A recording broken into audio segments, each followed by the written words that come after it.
You know, one of the things we love to do here in the test kitchen is to combine the best part of two recipes.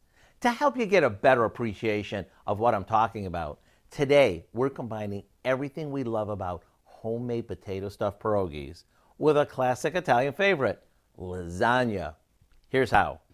We start by cooking some lasagna noodles according to the package directions and draining them really well.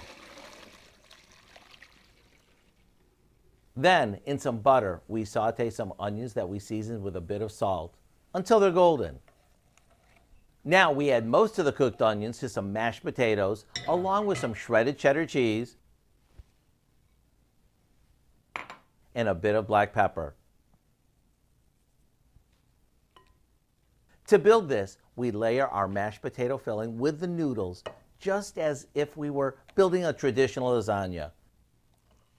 After all the noodles and potatoes are gone, we top it with the rest of our golden onions. Once this is baked, it's ready to cut into squares and enjoy. And yes, it tastes just like an old world pierogi, but is so much easier to make.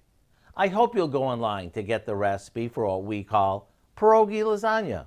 It's packed with all sorts of cheesy goodness. I'm Howard in the Mr. Food Test Kitchen, where today we found a two-in-one way for you to say, ooh, it's so good.